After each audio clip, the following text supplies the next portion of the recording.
Well, Canada votes in just 3 days, and the latest polling data has the Conservatives where they've been from the start, in first place. But it's the NDP that's making news and having an impact on that lead, by the way. If the numbers reflect what actually happens on Monday, Canada could have a new opposition. Stephen Harper's hopes of a majority could be dashed. But let's take a look at what those numbers are actually saying with the CBC's Dave Taylor. All right, let's take a look at them. Dave, what do they say? Okay, Carol, let's have a quick look here. First up, ECOS, which was out again this morning with some fresh material. Let's have a look at that board right now, and you'll see that blue line, as you mentioned, running straight across the top. And then you see the crossover between the red line, I guess you call it a pumpkin line rather than orange, the NDP in second place, and that's been the case for 3 days now. Next, we have Harris Decima, which was out yesterday, and the line looks more dramatic there, but that's because they are a week apart in terms of their reporting, so longer distance in time makes that stick up a little further, but the same idea. NDP in second, Liberals in third, Tories up in first. Finally, the Nanos poll, one which is a daily tracking poll, so it's a longer line. It goes all the way back to the start of the campaign.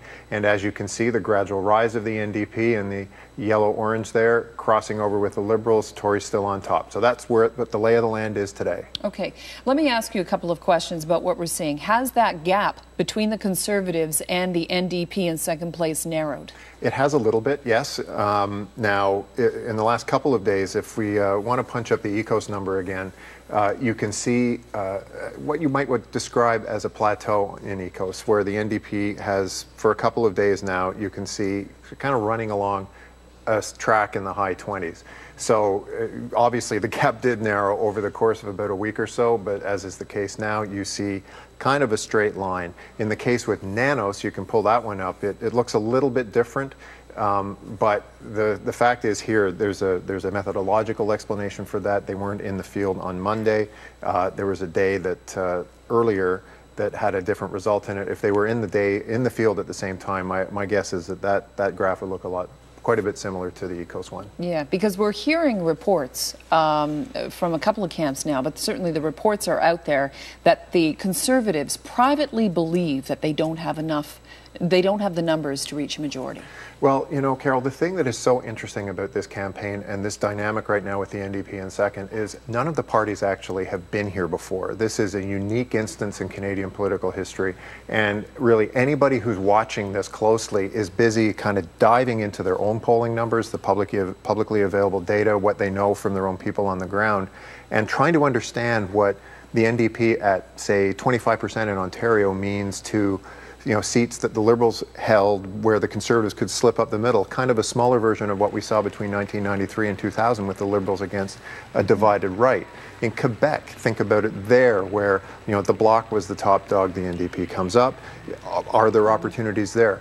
If you want to, and you have some time on your hands, you can sit down with your handy-dandy computer and make this all work in any number of ways. I'm not kidding. You can generate something close to a Conservative majority if you try. You can generate something where they're not close.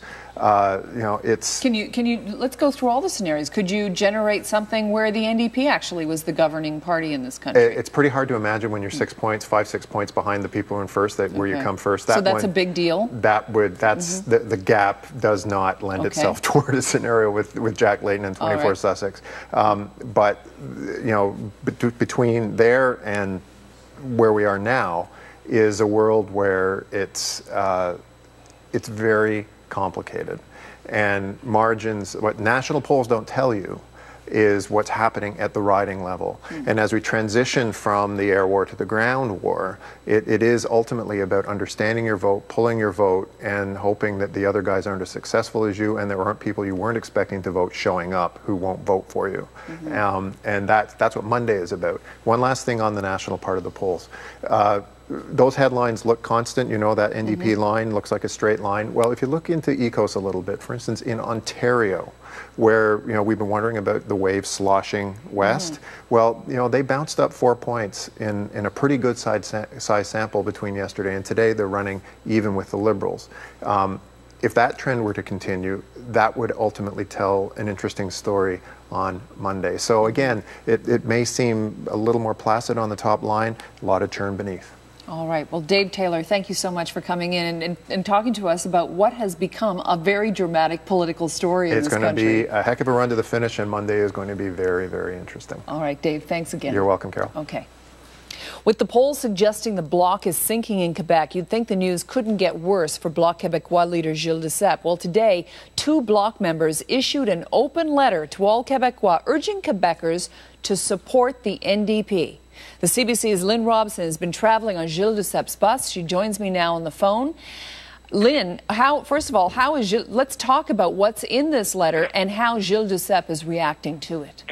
Well, first of all, no leader takes this as anything other than bad news, and you could tell that Mr. Duceppe was, he said, I'm not happy with it. I think the 2 men are wrong and that they've made a mistake in promoting the NDP. And just to give you an idea of what sort of thing these 2 men, these 2 party members are talking about, they write in La Presse that for the first time in our political life, the Social Democrats are at the door of Parliament, and it would be too bad if Quebecers missed out on the opportunity of electing NDP and sending that kind of message of social democracy and justice to Ottawa. So Duceppe says that, look, that's fine. They are entitled to their opinion, but you're talking about backing a Federalist party, and when push comes to shove, Duceppe says, when a Federalist government or party is faced with a question that puts Quebec's interest against the interest of Quebec, that Federalists must always choose Canada over Quebec. And so Duceppe says the NDP has a track record of doing just that, particularly recently when the NDP helped in defeating gun registry, which Quebec and the Bloc strongly support. So, Mr. Duceppe is clearly unhappy with what has happened, and he just hopes that Quebecers listen to him. Okay. So what's it like traveling on the bus with the Bloc leader now? Well, the last week has definitely been a roller coaster. On I think it was Monday, I looked at him and I said, "This is a portrait of a politician who has given up."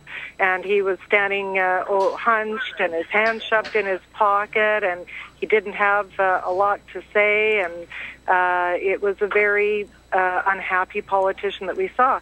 Now, then Jack Layton came along and made his comments about being open to constitutional negotiation, and that seemed to re-energize Mr. Duceppe, and we took up on this